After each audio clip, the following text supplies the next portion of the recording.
ज़्यादातर लोगों की ये क्वेरी आ रही है कि सर्दियों में एग्लोनिमा के पौधे को गलने सूखने से कैसे बचाया जाए। किस तरीके से एग्लोनिमा को स्वस्थ बनाकर रखें ताकि सर्दियों में ये पौधा खराब ना हो। आज के वीडियो में अपने अनुभव से जो मैंने एग्लोनिमा के साथ फील किया है वो चीज़ें आपके साथ शेयर कर रही हूँ। आई एम श्योर ये आपके लिए बहुत ही हेल्पफुल होगा। और एक चीज़ है, वीडियो अच्छी लगती है तो प्लीज़ आप लोग सब्सक्राइब भी कर दिया करें। एवरग्रीन वाले चैनल पर खाद के बारे में भी बताती रहती हूँ, उसमें जाकर के आप देख सकते हैं। देखिए, एग्लोनिमा का जो पौधा है इसे सर्दियों में खासकर दिसंबर से लेकर के फ़ैब तक सबसे पहली चीज़ पूरे दिन के सनलाइट में रखिए। जैसे ही अप्रैल शुरू होता है, अप्रैल के बाद बरसातों तक इसे आप ऐसी जगह पे रखेंगे जहाँ डायरेक्ट सनलाइट नहीं आएगी। ये जो केयर बता रही हूँ ये सभी लीफी प्लांट्स पर आप अप्लाई कर सकते हैं। जैसे कि ये पॉइंसेटिया है, यदि पॉइंसेटिया में पत्ते सही नहीं आ रहे हैं, रेडिश नहीं हो रहे हैं या न्यू ग्रोथ नहीं हो रही है, तो पॉइंसेटिया के लिए भी इसे अब आप अप्लाई कर सकते हैं, और भी जितने लीफी प्लांट हैं सभी के लिए। एग्लोनिमा को अभी आप पूरे दिन के सनलाइट में रखिए, लेकिन जैसे ही धूप तेज होने लगती है, तेज यानी जब आपको ये समझ में आता है कि ये धूप थोड़ी सी कड़ी हो रही है या लग रही है, वैसे में एग्लोनिमा के पत्ते जलने लगते हैं। फिर आप अपने एग्लोनिमा को ऐसे जगह पे रख सकते हैं जहाँ पर सिर्फ क्रॉस वेंटिलेशन हो। क्रॉस वेंटिलेशन इसलिए भी मैं बोल रही हूँ कि हर वो पौधा जिसकी सॉइल सूखती है यानी ड्राई होती है, हमेशा गीली नहीं होती है, उस पौधे को संभालना ईजी होता है। दूसरी इम्पॉर्टेंट टिप जो है, जो सर्दियों में भी आप ध्यान रखेंगे कि नवंबर से लेकर के फैब एंड तक आप इस पौधे को रीपॉट नहीं करेंगे, क्योंकि रीपॉट करने के बाद इस पौधे को बचाना मुश्किल हो जाएगा। वैसे तो एग्लोनिमास की बहुत सारी वैरायटीज़ आती हैं, लेकिन आप जो ये देख रहे हैं ये है लिपस्टिक एग्लोनिमा। तो लिपस्टिक एग्लोनिमा को स्पेशली इस बात का ध्यान रखें कि यदि आप रीपॉट करते हैं या फिर अभी कट करते हैं तो ये पौधा सूखने लगता है। इस पौधे को रीपॉट करने का सही टाइम फैब के एंड में यानी स्प्रिंग के सीज़न में है और रेनी सीज़न में है। इस पौधे को कटिंग के द्वारा भी आप ग्रो करा सकते हैं। एग्लोनिमा को कटिंग के द्वारा बहुत आसानी से ग्रो कराया जा सकता है। उसके लिए आप इसकी अपने ही पौधे की या तो किसी पुरानी कटिंग को लीजिए, यहाँ नीचे से कट कर सकते हैं, या फिर रूट डिवीज़न से अलग कर सकते हैं। जब रीपॉट कर रहे हैं तो जड़ों के पास से 2-3 पौधे आप अलग करके बना सकते हैं। यदि इस पौधे को आप अपने घर में लगाने के लिए इंटरेस्टेड हैं तो एक चीज़ आपको ध्यान देना होगा कि इस पौधे को अ, आप फैब में ही खरीद कर लाइए, अभी बिल्कुल भी खरीद कर नहीं लाइए, क्योंकि अभी मार्केट में यानी नर्सरी पर बहुत सारे एग्लोनिमास की वैरायटी मिल रही है। लेकिन या तो आप माली से वहीं लगवा लीजिए उस पौधे को गमले में, ताकि आपको रूट्स ना खोलना पड़े, जड़ों को ना खोलना पड़े। यदि आप वहाँ नहीं करा सकते और आप सोचते हैं घर ला कर के गमले में रिपॉट करेंगे, तो फिर ये पौधा नहीं बचेगा। इसलिए बेहतर तरीका ये है कि या तो फैब में लीजिए या फिर माली से ही इसे आप अलग करके गमले में रिपॉट करा करके फिर ले करके आइए।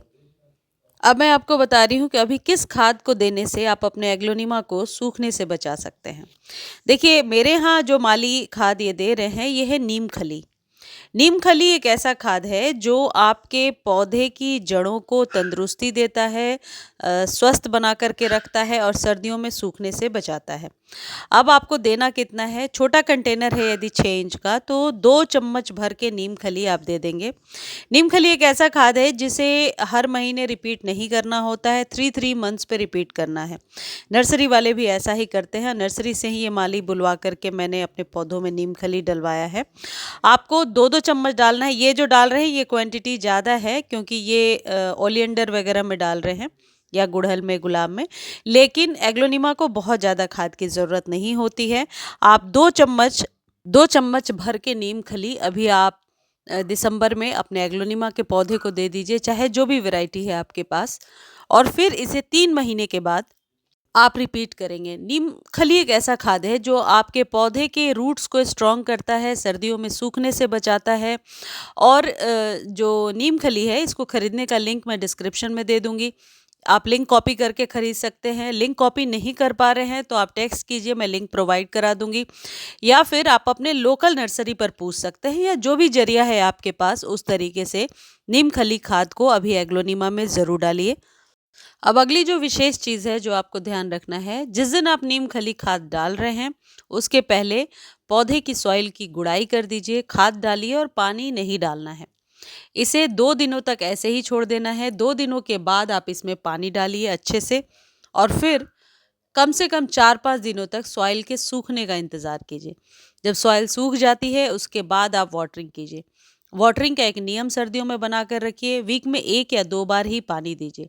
बार-बार पानी देने से ही एग्लोनिमा का पौधा खराब होता है, इस बात का विशेष ध्यान रखिए। अब आप समझ चुके होंगे कि कटिंग, प्रूनिंग और रीपॉटिंग करने का टाइम फ़ैब में है और रेनी सीज़न में है। अभी सिर्फ़ आपको खाद देना है और धूप में रखना है, पानी का विशेष ध्यान रखना है। यदि आप ओवर वाटर करेंगे तो निश्चित तौर पर एग्लोनिमा का पौधा खराब हो जाएगा, इस बात का ध्यान रखिए।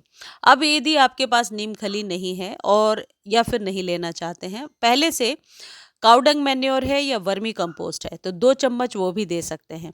ऐसा बिल्कुल नहीं है कि सर्दियों में बिना खाद के रखना है अपने पौधे को। जो पौधे डोरमेंट हो रहे हैं उन्हें भी और जो डोरमेंट नहीं हैं उन्हें भी। सर्दियों में खाद देने से आपका पौधा विशेष रूप से ताकतवर होता है, इसलिए इसे खाद ज़रूर दीजिए और जितने भी लीफी प्लांट्स हैं उनको सर्दियों में आप जैविक खाद ही दीजिए, बेहतर होगा। एक चीज़ और है कि एग्लोनिमा के पौधे को कटिंग के द्वारा बहुत आसानी से ग्रो किया जा सकता है। फैब में आप अपने ही पौधे से कटिंग लेकर लगा सकते हैं या फिर रेनी सीजन में। एग्लोनिमा के पत्तों को चमकदार और खूबसूरत बनाने के लिए कोई भी आप कैल्शियम युक्त खाद का इस्तेमाल कर सकते हैं।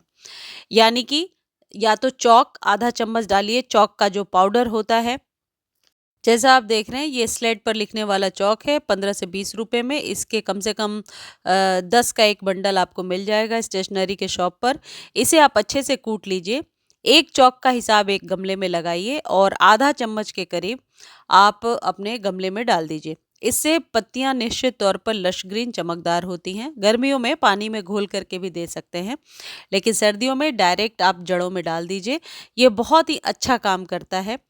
इस जगह पे पान के दुकान पर जो चूना मिलता है आप उसका भी इस्तेमाल कर सकते हैं, लेकिन एक चीज़ ध्यान रखिए कि आधे चम्मच से ज़्यादा आपको नहीं डालना है। मात्रा और आप कम कर सकते हैं लेकिन ज़्यादा नहीं करनी है। इसको आप मंथ में एक बार रिपीट करेंगे। पत्तों को लश ग्रीन करने में ये हेल्प करता है, स्टेम को मोटा भी करता है, लेकिन एक्सेस यदि आप कर देंगे, ज़्यादा डालते हैं तो इसका नुकसान भी है। ये आप अपने सभी प्रकार के पौधों को दे सकते हैं, खासकर एग्लोनिमा को तो ज़रूर दे सकते हैं। मुझे उम्मीद है जानकारी अच्छी लगी होगी। धन्यवाद।